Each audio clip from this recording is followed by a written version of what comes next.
तेजी से बदलते मुल्की और आलमी हालात हाजरा पर चुपता हुआ तबसरा, तल्ख हकाइक का बेबाक तज्जिया और अंदर की खबर बाहर की दुनिया के माहिरीन की जुबानी। दारुल हुकूमत वाशिंगटन से बराह रास्त देखिए आसिम सिद्दीकी, खान फारूक और अनीस फारूकी के प्राइम टाइम शो में कैपिटल टीवी वाशिंगटन पर, रियासत-ए मुत्तहिदा अमरीका से। Prime time show with capital TV Washington के साथ मैं हूं अनीस फारूकी और आज हमें देख रहे हैं आईपीटीवी पे, जहां जहां कैपिटल टीवी देखा जा रहा है पूरी दुनिया भर में। उसके अलावा सोशल मीडिया पे, समाजी राब्तों की वेबसाइट पे आप हमें देख रहे हैं। आज का प्रोग्राम हमारे मेहमान हस्ब दस्तूर हमारे माहिरीन होंगे, जिसमें कि आसिम सिद्दीकी ने वाशिंगटन से और ख़ान फारूक अली साहब ने हमें न्यूयॉर्क से ज्वाइन किया है। बहुत सारे इश्यूज़ हैं और आज के हमारा जो गुफ्तगू है, जो आप पसंद कर रहे हैं, हमारे तज्ज़िये आप देख रहे हैं, उस पर हम आज आपसे बात करेंगे। सबसे पहले बात करते हैं कुलभूषण जाधव की, जिसके बारे में आज सारा दिन मुख्तलिफ़ बातें गर्दिश में रहीं और एक ऐसे कानून की बात की जा रही है कि किस तरह से ICJ international court of justice के ज़रिए उनको रिलीफ देने की तैयारियां शुरू कर दी गई हैं। पाकिस्तान की हुकूमत और पाकिस्तान की सरकार, जिन्होंने एक भारतीय जासूस पकड़ा था, एक भारतीय जासूस 4 बार ईरान से बलूचिस्तान में जासूसी करने के इल्ज़ाम में पकड़ा गया, उसको उन्होंने जासूस करार दिया, उसको कैद किया और उसको मिलिट्री कोर्ट ने सज़ा सुनाई। उसको अब रिहा करने की तैयारी शुरू कर दी गई है। कैसे शुरू कर दी गई है, इसके पीछे क्या कहानी है, आज हम इसके असबाब पे बात करेंगे और इस पर डिस्कस करेंगे कि ये क्यों होने जा रहा है। हस्ब दस्तूर मेहमान आसिम सिद्दीकी और ख़ान फारूक अली साहब हैं। ख़ान फारूक अली साहब, ये क्या हो रहा है? ये जो जासूस को रहा किया जा रहा है, एक मरतबा पाकिस्तान फिर गिव अप कर रहा है, सरेंडर कर रहा है, या आलमी प्रेशर के सामने उसने सर झुका दिया है? सर, ये इनकी शुरू से ये ख्वाहिश थी कि इस मामले में नरमी दिखाई जाए जी। इन्होंने इस मामले में कभी भी उस नेशनलिस्टिक स्पिरिट से कोई स्टैंड लिया या इस मामले को कभी भी डिस्कस होने नहीं दिया। और डे 1 से पता था कि जब इसको ट्रैप करके बलूचिस्तान के इलाके में लाया गया है और फिर वहाँ से जब इसको पकड़ा गया, मगर इसके पहले मौलवी फजलुल्लाह नामी एक टेररिस्ट जो कि पाकिस्तानी सवात के एरिए से अफगानिस्तान इंटेलिजेंस के हवाले से अफगानिस्तान में मौजूद था, तो कुछ कॉपरेशन की बात भी थी। उन्होंने, अफगानियों ने पाकिस्तानी इंटेलिजेंस को ये कहा था कि अगर आप हमारे साथ कॉपरेट करते हैं तो हम आपको एक इंडियन जो एजेंसी के लोग हैं वो आपको दिखाएंगे। तो उस मौलवी फजलुल्लाह को, जो बॉर्डर एरियाज में अखबार में बाकायदा ये रिपोर्ट छपी थी कि पाकिस्तान डिफेंस फोर्सेस ने मौलवी फजलुल्लाह को फलां इलाके के अंदर हलाक कर दिया है, उसी के चंद दिनों के बाद उसी कॉपरेशन की बुनियाद पर आइडेंटिफाई करके इस आदमी को बलूचिस्तान के अंदर से पकड़ लिया गया था। बलूचिस्तान में एक पाकिस्तानी और ईरानी बलूचिस्तान के अंदर एक इंसानों के आज़ा की एक मार्केट है, ह्यूमन ऑर्गन की एक बहुत बड़ी मार्केट है, जिसके करता धरता बहुत सारे रिटायर्ड मिलिट्री इंटेलिजेंस के लोग भी हैं, हाजिर फाइटिंग लोग भी हैं, क्योंकि उसको एक पूरी सिटी है और उसमें मिसिंग पर्सन्स पता नहीं कहां कहां से ला करके उनको जिंदा रखा जाता है और उनके ऑर्गन्स के हवाले से कुछ खबर इनके इस तरह से मौजूद थी। अलबत्ता डायरेक्ट एस्पियनाज, डायरेक्ट किसी प्रोसेस में इस आदमी के इन्वॉल्व होने को इंडियन गवर्नमेंट ने भी एक ऐसे तरीके से टैकल किया है कि जिस जज ने पाकिस्तान में मुशर्रफ साहब को सजाए मौत दी थी, उसी जज ने, जो फोत हो गए, मरहूम हो गए, उन्होंने ही इस शख्स के लिए इंटरनेशनल कोर्ट में जो क्लॉजेस दी थी, इंटरनेशनल कोर्ट ने परसेप्शन ऑफ जस्टिस देते हुए पाकिस्तान की सारी बात सुनने के बाद इनकी कस्टडी वापस पाकिस्तान को दे दी कि फैसला तुम दोनों मुल्क आपस में कर लो। और उसके बाद ये काम लटकता रहा। फिर एक ऑर्डिनेंस की खबर हमने सुनी कि जो कानून इस दौर में, ये जो मौजूदा जमहूरी दौर है, इसमें अजीब बात यह है कि अपनी फैसिलिटी के लिए कानून बनाए जा रहे हैं जो किसी किताब में नहीं थे। बानियाने पाकिस्तान ने आसिम, इस बात पे गौर कीजिएगा, जो आइन खान ने, साहब कह रहे हैं, ये जो खान साहब बात कह रहे हैं, जी बड़ी अहम बात कह रहे हैं कि बिल्कुल वो कानून बनाए जा रहे हैं जिसका कहीं वजूद नहीं है, जिसकी कोई प्रेसिडेंस नहीं है, जिसकी कोई मिसाल नहीं है सर। और इसमें ये और भी ऐड करते चले जी मैं आपको कि जिस तरीके से हम आपको मीडिया में, पाकिस्तानी मीडिया जो है आपको पता चल जाता है कि किसकी जबान बोल रहा है, कौन सा मीडिया किसकी जबान बोल रहा है। तो मैंने कुछ शोज देखे जिसमें ये बताया जा रहा है कि अगर आपने अमेरिका की शर्तें नहीं मानी तो आपके साथ ये हो जाएगा, आपके साथ ये हो जाएगा। और गुलभूषण का जो बातें कर रहे थे कि जनाब वो चाह रहे हैं कि ये बात बताएं हमें कि जी हमारे बस में तो नहीं था कुछ, वो तो इंटरनेशनल जो जस्टिस सिस्टम है उन्होंने आजाद किया, हमने तो कुछ भी नहीं किया। वो इस तरीके की पब्लिक को अभी हल्के हल्के आप देखिए टॉनिक देना शुरू करेंगे और आगे क्या होता है। और मुझे नहीं लगता बड़ा जो जबरदस्त लफ्ज यूज किया है इन्होंने, टॉनिक देना शुरू करेंगे आसिम साहब ने।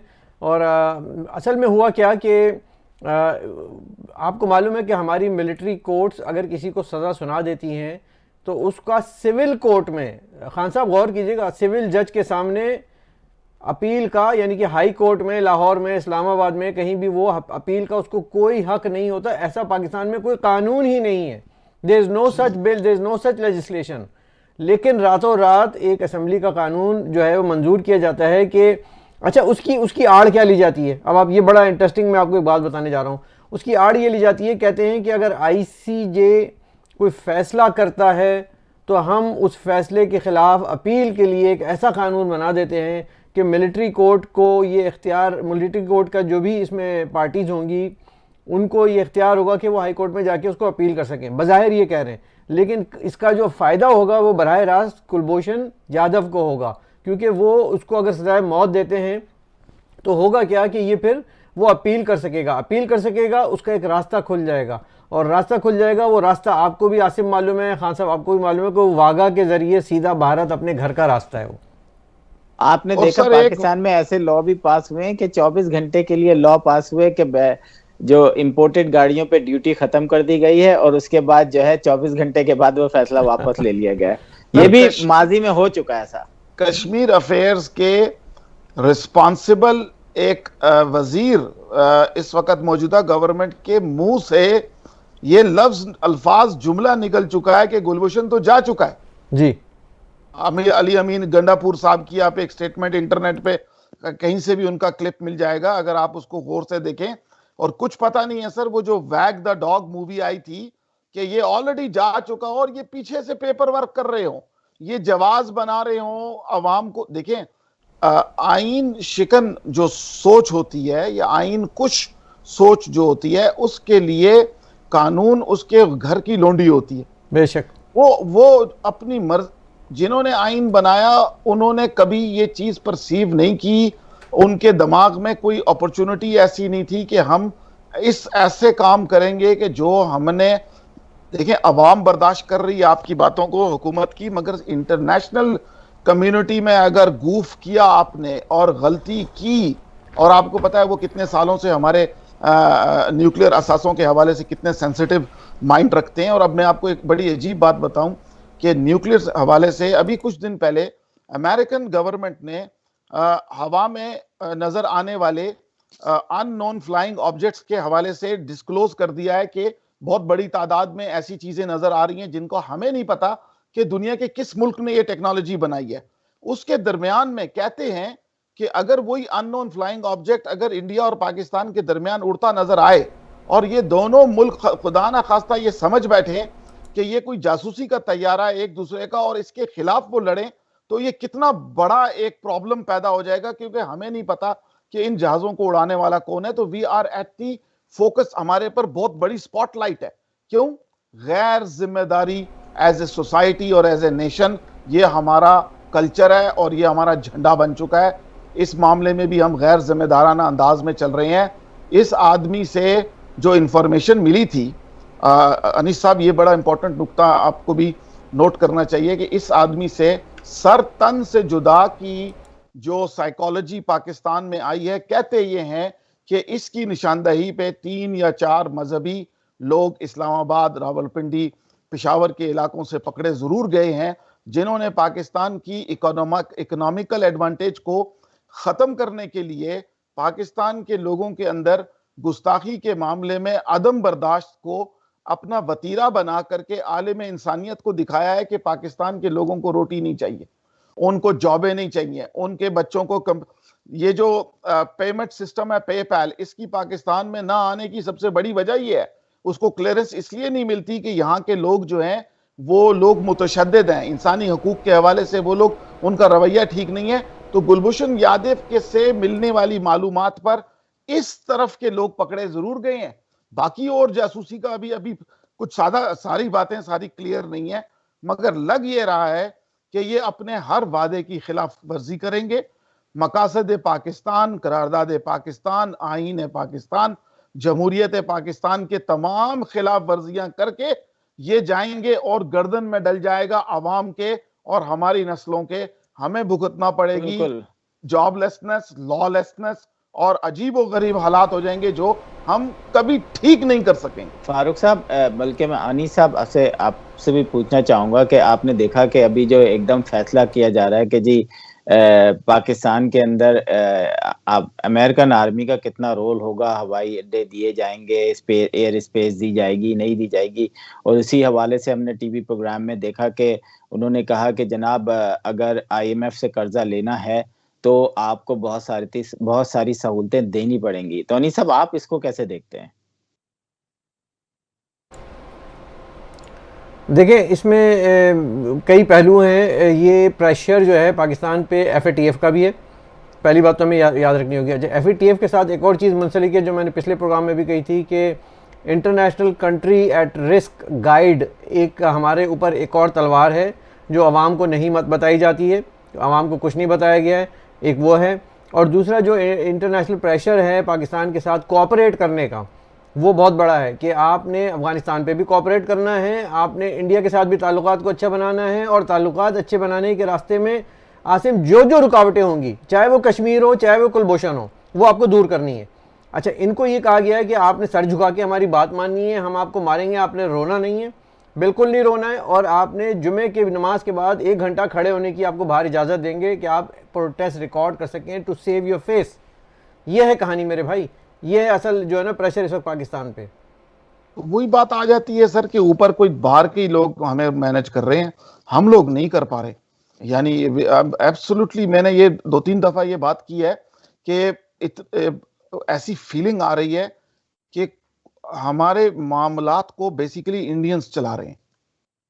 आपने अभी देखा, सॉरी मैं फारूक साहब आपकी बात काट रहा हूँ, हमने बजट में देखा कि जिस तरीके से असेंबली में वजीर आजम चोर के नारे लगे और उसके बाद जो है वो तहरीक इंसाफ की खातून ने बाकायदा लोगों के जो पंफलेट उठा के खड़े थे उनसे छीने और आपको पता है बदज़बानी की। ये वो खातून है जिन्होंने इसराइल के हक में करारदाद लाने के लिए तकरीर की थी। अच्छा, ये वो खातून ने जी, और इनके हस्बैंड भी कर्नल साहब हैं और इनके बेटे जो हैं वो माशाल्लाह बहुत ही जबरदस्त फौजी हैं, वो सैंडहर्ट से सॉर्ड ऑफ ऑनर वाले हैं। ये वो फौजी फैमिली है। ये इसलिए आकर के ये वो डिक्टेटोरियल स्टाइल में हमला कर रही थी। नहीं, मुझे हैरत होती है कि आप तो मतलब चलें ठीक है, आपका राइट है बोलने का, आप बोलें जो भी बोलना है, वो चीख रहे हैं, आप उससे जोर से चीखें। लेकिन ये कौन सी तमीज है कि आपने फिरदौस आशिक ऐवान जो है ऐवान में पहुंचा दिए हैं कि फिरदौस आशिक ऐवान, आज मैं कई स्पेसेस पे था तो मैं ये देख रहा था जो बातें कर रहे थे कि जिस तरीके से चैनल अभी भी उनको बाकायदा हुक्म दिया जा रहा है, चैनल अब उनके बुलाने के हक में नहीं है उसके बाद, लेकिन बाकायदा उनको ये कहा जा रहा है कि आप बुलाएं इनको। और वो आके, अभी आपने देखा शहला रजा थी जिन्होंने कहा कि जनाब मैंने आपको तो उस वक्त भी देखा था जब आपने किसी और मोहतरमा पर जो है वो, जो आपको याद होगा कि आपकी जगह बिस्तर जो है कहाँ से आता है और क्या है, कशमाला तारिक साहब, कशमाला तारिक के ऊपर कितने गंदे किस्म के रिमार्क्स करते थे। तो ये शो में ये गंदे, मतलब इस तरीके की गंदे तरीन लोग जो हैं वो, और फिर आप देखें सोने पे सुहागा, PTI वाले इस पे मैंने फेसबुक पे लगाया तो वो कह रहे हैं कि ऐसे को तैसा, बिल्कुल सही किया। मतलब आपको पता ही नहीं है कि यार कम से कम गलत को गलत तो कहो। यहाँ पर आके हमें इख्तलाफ होता है कि नहीं, यार कम से कम आप कहीं तो गलत इन्होंने कह दो। सबसे गलत को सबसे अच्छा कहा इन्होंने। और अच्छा, इससे ये क्या बताएं जी, कि कश्मीर चला गया, ये बताएं कि अभिनंदन चला गया, अब हाँ आपको नज़र आ रहा है कि कुलभूषण भी जा रहे हैं, तो धीरे धीरे हम जी, सब चीज़ें दे रहे हैं, तो हम हासिल क्या कर रहे हैं फिर? सिर्फ और सिर्फ चंद दिन की एक्सटेंशन, अच्छा एक्सटेंशन से खूब याद आया। तो सिर्फ अभी जगह एक्सटेंशन। बात हुई थी कि उन्होंने कहा जी ये तो तीसरी एक्सटेंशन भी ले रहे हैं, मतलब तीसरी दफा भी। तो मैंने कहा ऐसा तो हो ही नहीं सकता, ये तो फौज के अंदर बगावत हो जाएगी अगर आपने इस तरह की कोशिश की। बिल्कुल सही बात है। और एक इसमें एक रिवाज की एडिशन मैं करूंगा ताकि सब लोगों को एक बात समझ में आ जाए। मैं ये कह रहा था कि जो अभी ये जनरल बाजवा और आसिम जनरल फैज़ हमीद के दरमियान जंग हो रही है, ये एक बहुत आर्मी चीफ बनने के लिए वो एक्सटेंशन लेना चाह रहे हैं, ये जो है जंग करना चाह रहे हैं। सो अब सिचुएशन ये यहाँ पे आ गई है कि जो बैरियर टाउन का मामला हुआ था ये भी यही हुआ था, जो तहरीक लब्बैक का मामला हुआ था ये भी यही हुआ था। आई एम सॉरी कि मेरी ऑडियो रिकॉर्डिंग में नहीं गई थी, लेकिन मैंने दोबारा अपना सवाल दोहरा दिया है। जी आप बताइए खान साहब। तो इसमें रिवाज ये है, यहाँ हमारे अमेरिका के साउथ में जो स्पेनिश कंट्रीज हैं इनके अंदर भी एक अजीब गरीब थर्ड वर्ल्ड का एक मिजाज चलता है। और वहां पर भी ऐसा होता है कि कई दफा उनकी हुकूमत के सरबराह हजरात जो हैं वो एक्सटेंशंस लेते हैं। मगर एक बड़ी इंपॉर्टेंट बात यह है कि जो लोगों की तरक्की रुकी होती है या जिनको सुपरसीड किया जाना होता है, उन लोगों को अगर वो अपनी रिटायरमेंट पे रिटायर हों तो उनका टोटल पैकेज कोलंबिया जैसी कंट्री में $2 मिलियन का बनता है। मगर हर वो वहां पर भी फौजी जनरल जिसको सुपरसीड किया जाता है या जिसको तरक्की करने नहीं दी जाती क्योंकि ऊपर कुछ मुफादात और हो रहे होते हैं, तो उसका पैकेज $25 मिलियन का बनता है। तो आप अब देखिए कि थर्ड वर्ल्ड कंट्रीज में जब एक आदमी को तरक्की न करने की कंपनसेशन $25 मिलियन मिल रही हो तो वो कभी भी जंग नहीं करेगा, वो शोर करेगा अपना हिस्सा टाइम पर लेके निकलने के लिए। तो यहां पर भी अगर अंदरूनी जंग होगी तो इसी तरह कोई कंपनसेटरी पैकेज आ जाएगा। देखिए कोई भी आदमी जो सुपरसीड हुआ है वो वापस आकर आवाम के साथ नहीं खड़ा हुआ बिल्कुल है ना। तो इसलिए कि उसका जो पैकेज होता है $30-35 मिलियन का, जब उसको मिलता है तो वो चुप हो जाता है, वो तो जाके अपने आराम से जिंदगी गुजारता है। उसको क्या लगी इस कौम की खिदमत करने की, जो कि जब डांटने पे आती है तो फौज के लफ्ज में गरीब को भी रगड़ जाती है। तो लिहाजा ये मिजाज दोनों तरफ ना इंसाफियों का है, आइन को ना फॉलो करने का है। किसी भी किस्म के कानून को हमने हर सूरत सरकमवेंट करना है, चाहे आसमानी इखलाकियात हो चाहे जमीनी हकायक हो। और एंड पे क्या होगा, डर ये है कि सर एक दिन ये अफगानी जो है ना हम पर हुकूमत करेंगे अमेरिका के साथ मिलकर। नहीं, लेकिन देखें एक तो ये कि हमारे यहाँ हर चीज जो है ना अब अगर सही नहीं हुई है वो सियासतदानों पे डाल दी जाती है। और हम कभी भी जो है माजी में जो डिक्टेटर्स की हुकूमत रही है उनको जब हम उनकी गलतियां गिनाना शुरू करते हैं उस पे ना ही उस तरीके की बहस की जाती है, ना ही उस पे लॉ एंड ऑर्डर या जजेस हजरात जो है वो एक्शन लेते हैं। हमारे पिछले जितने भी जजेस रहे हैं मुझे बता दें कौन सा ऐसा जज है जो कि बाहर निकलता हो तो लोग उससे सलाम करने के लिए जो है वो लाइन लगाते हो। उन्होंने जी जी उन्होंने उनका करप्शन का ये हाल था और उन्होंने कभी भी जो कानून नाफिज करने वाले या जो वर्दी में हैं या जिनकी पावर ज्यादा है या जो अपने आप को महकमा ज़राअत या दूसरे कहते हैं उनको कभी अदालत में इस तरीके से नहीं बुलाया, जबकि वो सिविलियंस के दरमियान हुकूमत करते नजर आए हैं। जैसे कि पाकिस्तान के कई इदारे इस वक्त जो हैं, जिस वक्त वो सिविलियन इदारे थे और सिविलियन उनका हेड होता था, उन्होंने तरक्की की। आज उनमें जो है वो मुहिब वतन पाकिस्तानी सरबराह हैं, लेकिन उनको जो है वो अरबों रुपए की इस दफा भी जो है वो अरबों रुपए की हेल्प दी गई है पीआईए को, लेकिन पीआईए जो है वो मुस्तकिल नीचे की तरफ जा रहा है। किसी ने नहीं पूछा कि मिनिस्टर से जनाब आपने एक जो बयान था उसने पूरी पीआईए की इंडस्ट्री खत्म कर दी। आज पूरी दुनिया खुल रही है। आज हमने देखा इटली में लोगों ने जाना शुरू किया, घूमना शुरू किया। वो रोडें जो सन्नाटा हो गई थी वहां पर बाकायदा दुकानें लगी हुई थी और लोग जो हैं टूरिस्ट जो थे वो पहुंच गए, वो तंग आ गए हैं। जिनको घूमना घुमाना था वो अपनी अपनी जगहों से निकलकर उन मुल्कों में जा पहुंचना शुरू हो गए हैं। हमारे यहाँ ये किया जा रहा है कि जी नॉर्दर्न एरियाज की फ्लाइटें बंद कर दी गई जो पीआईए की थी। तो अब हम जो लेकिन है आसिम, वो ये बैरियर टाउन में जो हुआ है, ये इस पे भी जरा रोशनी डालिए ना क्विकली, ताकि हमारा प्रोग्राम आगे चलता रहे। ये जो बैरियर टाउन का एक इशू है, इसका जो मैंने आपको इशारा दिया, ये वो नजर नहीं आता बज़ाहिर जो दिखाया जा रहा है। देखिए बैरियर टाउन में हमारे एक बड़े सिंधी वो दोस्त हैं जो कि वहाँ पे बहुत एक्टिविस्ट हैं और इंटीरियर सिंध में काफ़ी उनका असर रसूख है। तो उन्होंने आज व्हाट्सएप पे कुछ चीज़ें मुझे बताई गई कि जनाब आसिम साहब आप जो है ना, क्योंकि मैंने पूरा एक प्रोग्राम किया था इस पे, और जो चीज़ हुई थी मैंने उसको कहा था कि ये गलत हुआ है कि अगर आपने ये एक कहीं भी दुनिया में इस तरह नहीं होता कि आप एक मुनज़्ज़म किस्म का एहतजाज कर रहे हैं और उसके बाद एकदम जो है जब मुनज़्ज़म किस्म का इश्तिहार वो होता है तो उसके पीछे कहीं न कहीं आपको पता है माज़ी में ऐसी बहुत दफ़ा चीज़ें हो चुकी हैं। बेनज़ीर का एहतजाज जो है आपने देखा कि कहाँ तब्दील हो गया, उसके बाद सबको रिहा कर दिया। अभी जो है जिनको पकड़ा गया है वो सब रिहा हो जाएँगे। सुज़ुकी का शोरूम जला दिया। जो चीज़ उन्होंने करनी थी, अगर रेंजर सिर्फ उसी वक्त आ जाती या 2 हेलीकॉप्टर ऊपर से सिर्फ गुजर जाते ना लॉ एनफोर्समेंट के, तो ये दहशतगर्द जो होते हैं ना वो दिल के या वो उनका होता है कि फौरन भागो, काम करो और भागो। ये पे 500 या 5000 लोग आए, इनमें से कोई 50 या 100 ऐसे लोग होते हैं जो ये सारे काम करते हैं और ये बाज़ दफ़ा आपकी सफ़ों में दाखिल किए जाते हैं। हमने कराची के हंगामों में देखा कि 12 मई में आपकी सफ़ों में दाखिल किए गए ऐसे लोग जिन्होंने ये हंगामा आराई की, और कराची वाले लोग इस बात से बड़े अच्छे तरीके से वाकिफ हैं कि आप ही की सफ़ों में ऐसे लोगों को बिठाया जाता है, ऐसे लोगों को घुसाया जाता है जो आप ही की अमलाक को नुकसान पहुंचाएं। और अब ये सिलसिला जो है वो पंजाब तक चला गया है और अब हमारे पंजाब के लीडर कह रहे हैं कि जो पाकिस्तान को बचाएगा, पंजाब पाकिस्तान को बचाएगा। ये नारा कल भी लगे पंजाब के अंदर कि अब पंजाब के अंदर जो है अब जो हम लोग कहते हैं कि जी इस्टेब्लिशमेंट के खिलाफ पंजाब में अब एक हमने देखा कि एक बहुत जबरदस्त किस्म की रेजिस्टेंस आई है और लोगों ने खुल के जो है उस पे बोलना शुरू कर दिया है। ये भी मेरा ख्याल है कि जो इमरान खान तब्दीली लाना चाह रहे थे वो तब्दीली तो आई नहीं, लेकिन जो लोगों को अवेयरनेस की तब्दीली थी ना वो आ चुकी है। उनको ये समझ में आ चुका है उल्टी कोई और तब्दीली आ गई।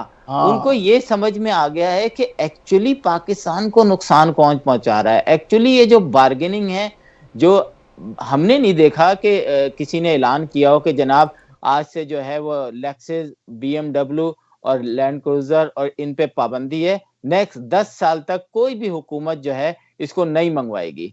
नहीं, क्यों नहीं मंगाएगी? क्योंकि इनका एक बहुत बड़ा 80% जो है ना हिस्सा जो है ना वो जीएचक्यू या दूसरी जगहों पे जाता है। आपने देखा है उनके बच्चे किस तरह स्कूल जाते हैं, उनके घर वाले जो हैं उनके लिए इस्त्री करने वाला अलग होता है। सर मैं कर्नल की बीवी हूँ, याद है? हाँ बस मैं कर्नल की बीवी हूँ। तो यहाँ पे घर से निकलेंगी कर्नल की बीवी और फिर उसके बाद हम जो गरीब है, गरीब जो है वो गरीब तर होता चला जाएगा। और सहाफत में कल की बीवी तो रानी होगी ना, कर्नल की बीवी तो रानी ही होगी। ये तौकीर साहब के आप लोगों को सब पता ही है कि वो बड़े जबरदस्त राइटर हैं, तो उनकी स्पेस पे बैठे हुए थे तो मैंने भी उनसे ये सवाल कर लिया। तो अब आप देखें सिस्टम कहाँ से कहाँ हो गया है कि वहां पर जो है वो हर तरह के लोग जो है ना वो वहां पे बैठे होते हैं। तो मैंने कहा कि जनाब ये माफी का क्या सिलसिला है? तो उन्होंने कहा कि आतिम साहब आप क्या बात करते हैं, जब आपकी बहन, आपके बच्चे, आपकी बीवी पे तंग शुरू कर दिया जाएगा ना, कहने लगे, तो आपको पता चलेगा, फिर आपकी सहाफत पता चलेगी, आप अमेरिका में बैठे हैं, आप बिल्कुल खामोश हो जाएंगे। तो वही सिलसिला हामिद मीर के साथ भी हुआ है कि उसको माफी इसलिए मांगनी गई है क्योंकि उसने जीना है, उसने अपने आप को तो नुकसान पहुंचे, लेकिन वो ये नहीं चाहेगा कि मेरे चाहने वालों को नुकसान पहुंचे, चाहे वो उसके बेटा हो सकता है, बीवी हो सकती है, पड़ोस वाला हो सकता है, दोस्त हो सकते हैं उसके। तो वहां पे मैंने यही कहा, मैंने कहा बिल्कुल आप सही कह रहे हैं। और उसी स्पेस में मंजूर पश्तीन भी बैठे हुए हैं। मतलब अब आप कब तक रोकेंगे जबान? मैं मतलब यही कहना चाहता हूँ कि आप कब तक मंजूर पश्तीन को अगर फर्ज करें कि दिन में कोई 20 ग्रुपों में कोई बुला लेता है तो उसने तो अपना मैसेज पहुंचा देना सबको। तो अगर अच्छा, मैं यहाँ पे ये चीज़ कहूँगा खान साहब, और आपके पास भी पॉइंट लिखे हुए हैं तो उन पे भी हम ज़रा आप शामिल करते रहिएगा गुफ्तगू में। जो अभी बात हो गई हामिद मीर की, फ्रीडम ऑफ एक्सप्रेशन की, और फ्रीडम ऑफ एक्सप्रेशन इस kind of a joke in Pakistan, आप सब देख रहे हैं। इस पे भी बात करते हैं, और आपके पास अगर कोई और सवाल भी हो तो हम अपने व्यूअर्स को उनके भी जवाब देते हैं। खान साहब। जी सर, मैं इसी मामले में, क्योंकि देखें ये हामिद मीर साहब वाला जो इशू था, इसके बाद भी अब उम्मीद बिल्कुल ही मिटती जा रही है कि ये भी ड्रामे हो रहे हैं। ये भी कोई असली या हकीकी सिचुएशंस का इदराक करने के लिए स्टेटमेंट्स नहीं दी जा रही थी। वो कोई गुस्से की स्टेटमेंट थी या जो भी था, मगर फिर उनके इदारे का उनके साथ खड़ा ना होना, उनको थ्रेट में ले आना और उनके ऊपर 2 केस खोल देना, ये सारे दबाव होने के बावजूद भी हमें ये नजर आ रहा है कि सर जो भी जैसे मैं क्या बताऊं कि जैसे अमेरिका में एक स्टंटमैन था, उसको बाद में हीरो लेना शुरू कर दिया। तो यहां मुझे लगता है कि वो लोग जो होते थे सेकंड कैटेगरी के, वो लोगों को ला करके लीडरशिप बना के, सियासी भी और दूसरी भी, आप देखें कि पहले ट्रेन का हादसा हुआ, इस हुकूमत की हकीकत खुल के मैं उस सामने पे आ बात गई करना चाह रहा था।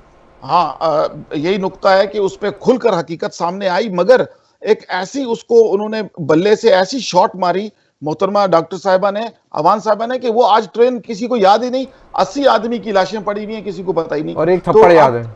लेकिन हाँ, और लेकिन खान साहब, मुझे ये समझ में नहीं आता कि हम बेहिसी और बेशर्मी के रिकॉर्ड सारे तोड़ देते हैं कि जब कनाडा में 4 लोगों की जो हाँ, हलाकतें इंतकाल हुई, हुई। और वो उसको आपने बाकायदा पार्लियामेंट के अंदर डिस्कस किया, जबकि कनाडा में इंसाफ भी मिलेगा, जबकि कनाडा में उसके पकड़ने वाले को सजा भी दी जाएगी, और जबकि कनाडा में कोई कितने वाकयात ऐसे हो गए, पाकिस्तान में हर दौर में, हजारा में जब वाकयात हुए थे तो हमारे वजीर आजम ब्लैकमेलिंग पे उतर आए थे।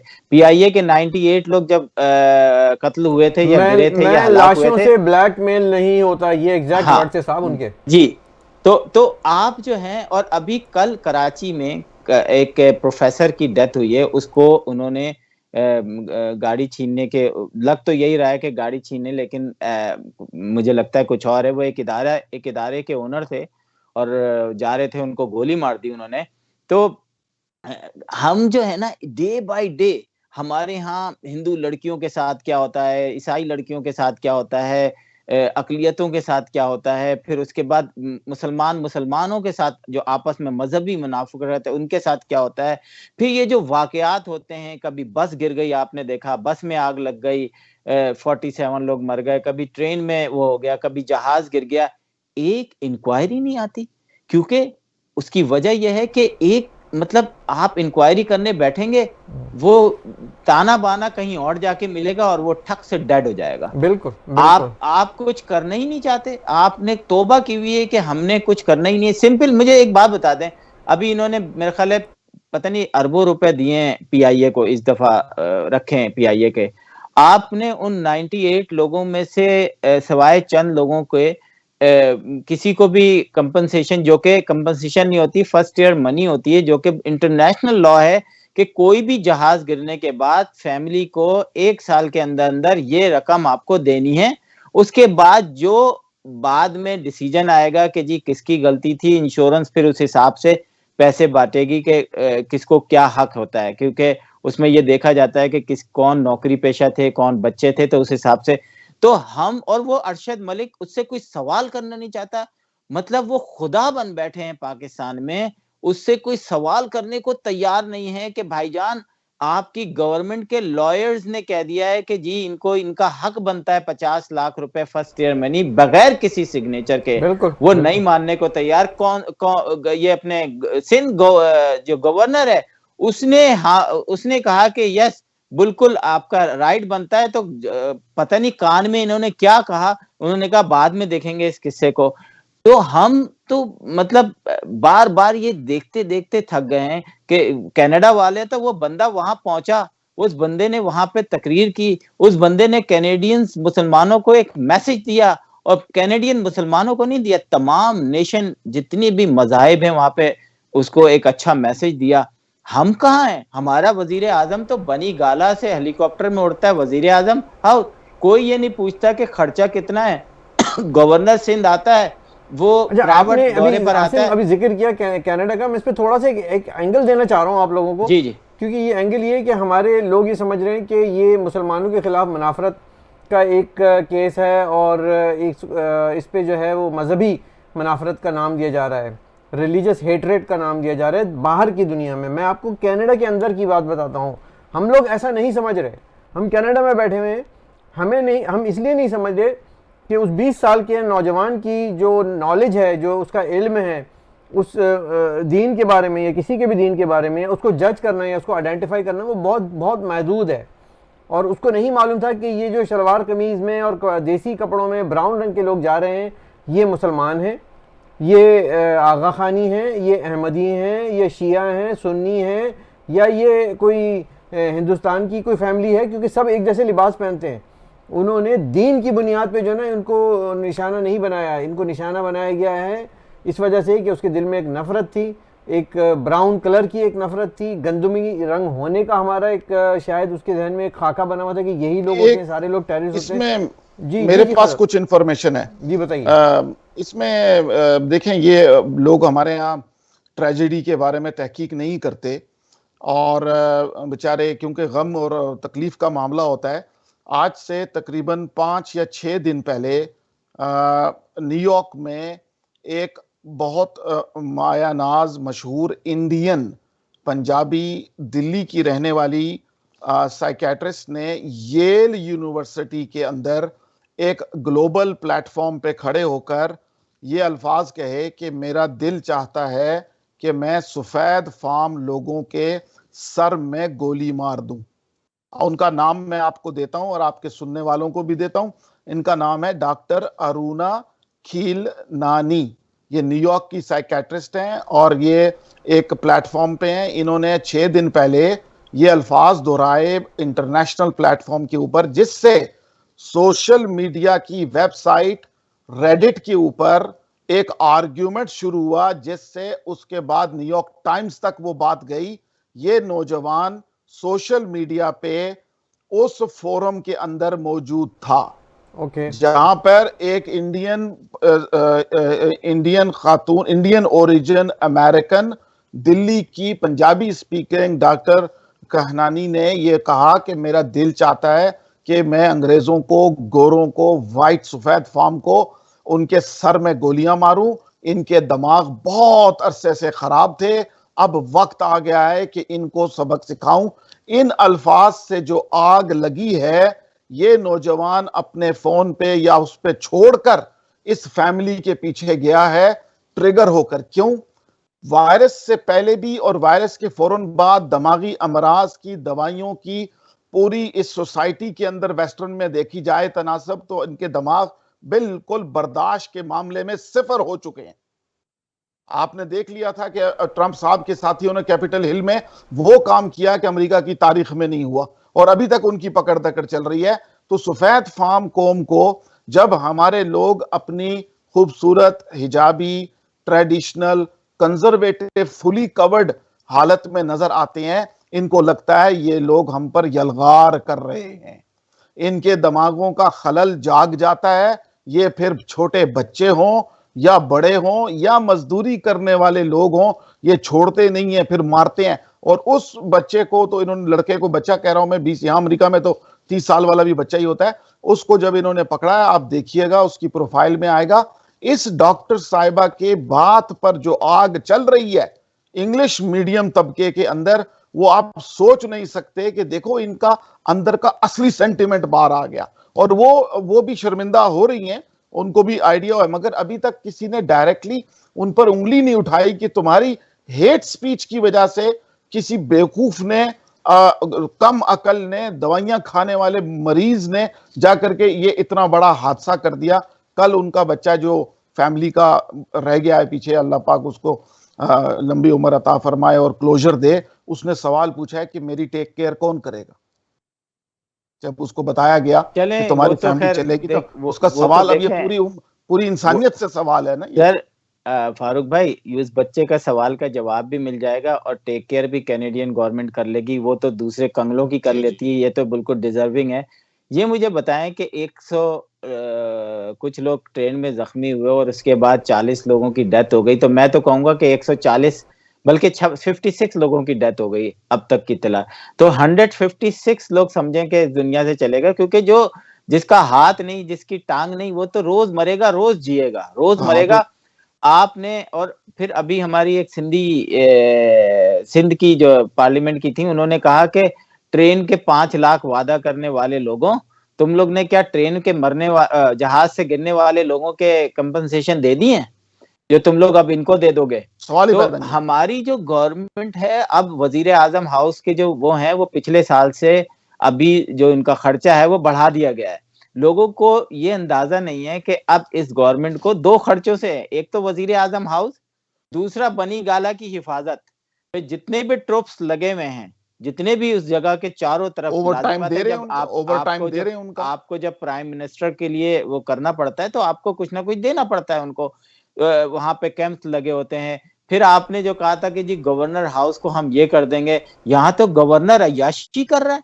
यहाँ पंजाब का गवर्नर आता है, उससे जब एक ह्यूस्टन में पूछा जाता है कि जनाब अब पिछली दफा 3.5 पता नहीं कुछ मुबैना तला यही है कि 3.5 मिलियन आपको दिए गए थे, तो उसका तो हिसाब दे दें कि वो कहाँ खर्च किया, तो वो वहां से भाग गए इन्होंने। अच्छा, उसमें एक शो में ये बताया गया कि ये जब लास्ट टाइम आए थे तो डिफरेंट स्टेट्स में गए थे, डिफरेंट लोगों से मुलाकात की थी। इस दफा आए हैं तो 10 या 15% पुराने लोगों से और बाकी 85 नए लोगों से इन्होंने मुलाकात की है। उनका ब्रेकफास्ट, उनका ब्रंच, उनका लंच, उनका डिनर, वो हर उस पे हजारों डॉलर का चंदा जमा होता था। तो और फिर उसके बाद 4 कौंसल खानों ने उनको अशाइया दिया। क्या पाकिस्तान की अवाम के पैसे इसलिए रह गए कि एक शादी में आए हुए गवर्नर को हमारे कौंसलर जनरल अशाइया दें और हजारों डॉलर खर्च करें, और फिर प्राइम मिनिस्टर हाउस में जो है ना वो चाय और बिस्किट का नारा लगाएं? इन बेहिस लोगों को जरा शर्म नहीं आती ये, और इस पे बहस करने वाले लोग भी नहीं है, क्योंकि हमारे यहाँ जो ओवरसीज जर्नलिस्ट हैं वो बेचारे फ्री में काम करते हैं। अगर उन्होंने इस पे कोई खबर लगा दी तो वो अपनी जॉब से जाए। जॉब क्या है, फ्री की जॉब क्या है? वो जो वॉलंटियर एक लोगो मिला हुआ है उससे भी जाएंगे, और जो बेचारा रियल में खबर देगा उसके मालकान पे इतना प्रेशर डाला जाएगा कि उसको वहां से जॉब से निकाल दिया जाएगा।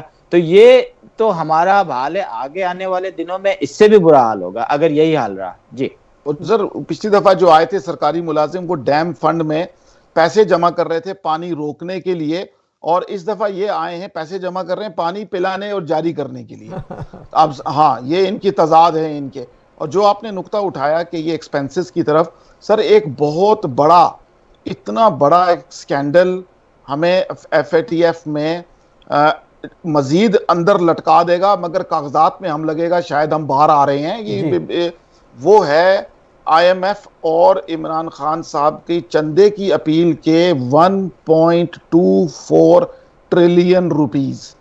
उसका जो अटर्नी जनरल को ऑर्डर दिया गया है खान साहब, इमरान खान साहब से, कि भाई आपने इस बारे में कोई रिपोर्ट वहां नहीं पहुंचानी, और असद उमर साहब को ड्यूटी लगी हुई है कि अगर इसकी कोई खबर, क्योंकि पोस्ट एक्सपेंसेस एक रिपोर्ट IMF मांगता है, सब मांगते हैं, ये नॉर्मल है, मगर उसको डिले किया जा रहा है, कहानियां दी जा रही हैं। और उससे भी बड़ा स्कैंडल लैंड ग्रैबिंग का जो आ रहा है, जिसके अंदर ये रिंग रोड का है, उसके अंदर तो हर आदमी जिसके ऊपर इल्जाम है वो खान साहब की फैमिली का है। वाह, आपको ये नहीं पता कि जो जुल्फी बुखारी साहब भी खान साहब की फैमिली से इनका एक ताल्लुक है जो ओपनली नहीं बताया जा सकता।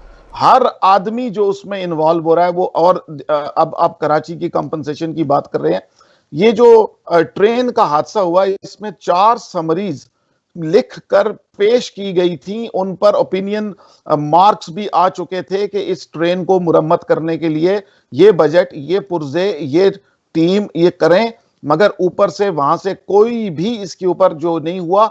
और जो वजीर उन्होंने तैनात किए हैं, उन्होंने बड़ी ईमानदारी से कहा कि भाई मैं कार्गो की साइड का वजीर हूं, इस साइड का तो मुझे पता भी नहीं है कि ट्रेनें टोटल कितनी है। और और एक बात आखिरी what a joke, what a joke. अगले पे चलते हैं। उन्होंने कहा कि अच्छा, पहली इब्तदाई खबरों में यह था कि उस दिन सुबह ये जो ट्रेन का नाम क्या है, मिल्लत एक्सप्रेस, शायद ये नाम है इसका, और एक सर सैयद एक्सप्रेस थी। तो इस ट्रेन का जिसकी बोगियां डिरेल हुई, सुबह खबर ये आई थी कि ट्रेन स्टेशन पे एक हंगामे के और लड़ाई झगड़े के बाद एक ट्रेन को जबरदस्ती चलवाया गया। टीवी पे था और ये हमने 3-3.5 घंटे लेट थी ये लेट थी, इनकी पिटाई हो रही थी, इनकी पिटाई हो रही थी। सरगोदा के रिहायशी जो अब लोग तो कहते हैं कि क्योंकि हम लाइव उसकी कवरेज कर रहे थे, तो लाइव वो कह रहे थे सर जो डेड नजर आ रहे हैं वो अंदर फंस के मर रहे हैं, क्योंकि उनके बोगियां आपस में और इंजन के नीचे बहुत लाशें हैं। वो कह रहे थे इंजन के नीचे बहुत लाशें हैं जो निकल नहीं पा रही, इतना बड़ा इंजन है उसके अंदर फंस गए हैं गोश्त की तरह। तो उन्होंने कहा ये कहीं 150 से ज्यादा आदमी है, मगर हुकूमत बता नहीं रही क्योंकि कारकर्दगी खराब नजर आ जाएगी। उसी वक्त मंदोखेल साहब के थप्पड़ों की बाजगश्त आ गई। लेकिन आप ये देखें ना कि 6 घंटे बाद फर्स्ट एड पहुंची है वहां पे, तो उसमें मतलब आप बिल्कुल। 6 आवर्स के बाद। और मैंने जिस बंदे का इंटरव्यू लिया था उसने जो मुझे बातें बताई, हम किसी और प्रोग्राम में उसमें करेंगे। मैं आपको ये जो आपने बताया ना पीटीआई के चंदे के हवाले से, अनीस साहब आप भी जरा इस पे काम कीजिएगा, देखिएगा कनाडा में क्या हो रहा है। अमेरिका के अंदर जो है वो रियाड़ साहब जो हैं, जो पैसे जमा करते हैं और लोगों को सदर, वजीर आजम, प्रेसिडेंट और चेयरमैन और वाइस प्रेसिडेंट और ट्रेजरर और पता नहीं क्या क्या लगाते हैं। अब उन्होंने टारगेट दिया है 10,000 वर्कर बनाने का। अच्छा, 10,000 वर्कर, और ये इलेक्शन होंगे मेरा ख्याल है सितंबर में जाके। 10,000 वर्कर का मतलब है कि वो जितने भी ग्रुप होते हैं ये इनके लिए फायदेमंद होते हैं। अब मुझे बताएं, हर 10,000 एक वर्कर जो है 60 रुपए देता है वर्कर वो बनने के लिए, मेंबर बनने के लिए। तो 10,000 अगर आप मल्टीप्लाई करें 60 से, तो ये पैसा पिछली दफा कहाँ गया कुछ नहीं पता, इस दफा कहाँ जाएगा कुछ नहीं पता। तो क्या यूएस गवर्नमेंट को ये मतलब पूछने का हक नहीं है कि आप हमारे लोगों से अमेरिका में आके आप इस तरीके से चंदा जमा करते हो, लेकिन ये पैसा जाता कहाँ है, उस पे तुम टैक्स पे करते हो कि नहीं करते हो? ये सारी चीजें क्या हमें बतानी नहीं चाहिए यूएस गवर्नमेंट को या कैनेडियन गवर्नमेंट को या यूरोपियन गवर्नमेंट को?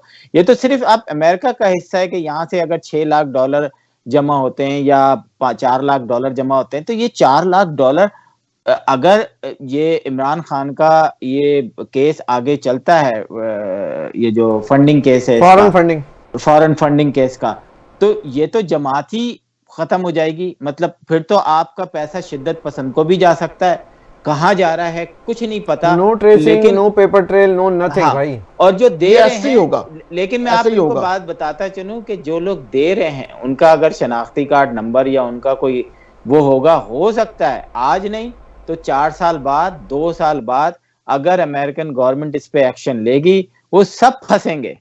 क्योंकि आप अगर किसी भी ऑर्गेनाइजेशन को चंदा देते हैं तो आपके पास उसकी रसीद होनी चाहिए और आपको पता होना चाहिए कि आपने किस ऑर्गेनाइजेशन में क्यों चंदा दिया है। सर वो फाइल ऑलरेडी दे दी है, शाह महमूद कुरैशी साहब ने वो फाइल ऑलरेडी दे दी है डोनर्स की।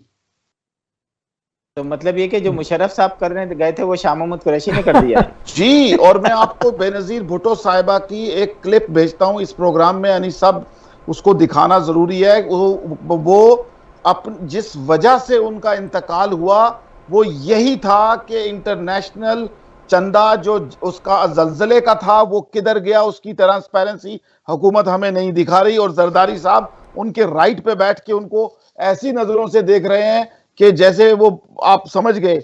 ये क्लिप आज भी हमने सेव करके रखा है इसी मौके के लिए कि सर जो फंडिंग आई थी अवाम के नाम पर वो कहां गई। मगर इसको इस दफा अवाम पूछे, किसी लीडर को या बाबर साहब को ना खतरे में डाला जाए, क्योंकि वो बेचारे तो आपको पता है, मुझे डर लगता है उनको। ये लोग, मुझे ये भी है कि ये फॉरेन फंडिंग ही इनका एग्जिट का दरवाजा भी बनेगा कि बस यही है सर, ये इनकी फाइल दबी हुई है, ये फाइल दबी हुई है, जिस दिन खुलेगी उस दिन इनका एग्जिट हो जाएगी, एग्जिट हो जाएंगे। और ये इसको गनीमत समझ के जो लेके भाग जाएंगे ना, इनके लिए ये बहुत है। इनको एक चांस चाहिए था, वो मिला, ये लेके भाग गए। अब आपका मुल्क जाने और आप जाने, जिसने वहां रहना है, जिसने बच्चे जाने हैं, जिसने अपने मुल्क पर फख्र करना है, 14 अगस्त मनानी है, वो रोता रहेगा। और ये बहुत बहुत शुक्रिया आप दोनों हजरात का। जी। टाइम हमारा पूरा हो गया। आसिम सिद्दीकी साहब वाशिंगटन से और खान फारूक अली साहब ने हमें न्यूयॉर्क से ज्वाइन किया हुआ है। Prime time show with capital TV Washington से आप देख रहे हैं। सब्सक्राइब करें, देखें, लोगों के साथ शेयर करें हमारे IPTV चैनल पे। दुनिया अमेरिका के नाज़रीन से आज मैं कहना चाहता हूँ कि आप को कैसा लग रहा है ये प्रोग्राम। आसिम सिद्दीकी साहब की जो मेहनतें हैं वो रंग ला रही हैं कि नहीं ला रही हैं, और क्या देखना चाहते हैं आप। और अगर कोई आप हमारे साथ कंट्रीब्यूट करना चाहते हैं, जो यहाँ मशहूर एनालिस्ट रहते हैं, मारूफ राइटर्स रहते हैं, जर्नलिस्ट रहते हैं टेलीविज़न के साथ, please contact Asim Siddiqui and अपनी इनपुट दीजिए, अपना कंटेंट लाइए। प्लेटफॉर्म हाजिर है। फ्रीडम ऑफ एक्सप्रेशन पे स्ट्रांग बिलीव रखती है ये टीम, और हम चाहते हैं कि हर वो सच जो लोगों तक नहीं पहुंच सकता वो अल्टरनेट मीडियम के ज़रिए ज़रूर पहुंचे। तो आसिम भाई बहुत बहुत शुक्रिया, खान फारूक अली साहब बहुत बहुत शुक्रिया। व्यूअर्स, आज का प्रोग्राम बड़ा इंपॉर्टेंट इस पॉइंट से था कि कुलभूषण जाधव के बारे में जो कौमी असम्बली ने रातों रात, बल्कि मैं तो कहूँगा रात के अंधेरे में जो बिल पास किया है, वो सिर्फ़ और सिर्फ इस बात की निशानदेही करता है, ये आइडेंटिफाई करता है कि उसको यहाँ से निकालने का आगाज़ हो चुका है, ये काम शुरू कर दिया गया है। Pakistan once again has surrendered in the by army, by the international, जो हमारी आर्मी है वो भी, और जो अरबाब इख्तियार हैं वो भी इंटरनेशनल इदारों के हाथों वो सरेंडर कर चुके हैं। और आने वाले दिनों में आपको महसूस होगा कि उसको भी वाघा बॉर्डर के ज़रिए वापसी का रास्ता दिखाया जा सकता है। Prime time show with capital TV Washington का प्रोग्राम यहीं तक था। अनीस फारूकी को इजाज़त दीजिएगा। Have a great evening. तेजी से बदलते मुल्की और आलमी हालात हाजरा पर चुपता हुआ तबसरा, तल्ख हकाइक का बेबाक तज्जिया और अंदर की खबर बाहर की दुनिया के माहिरीन की ज़बानी। दारुल हुकूमत वाशिंगटन से बराह रास्त देखिए आसिम सिद्दीकी, खान फारूक और अनीस फारूकी के प्राइम टाइम शो में कैपिटल टीवी वाशिंगटन पर, रियासत-ए-मुत्तहिदा अमरीका से।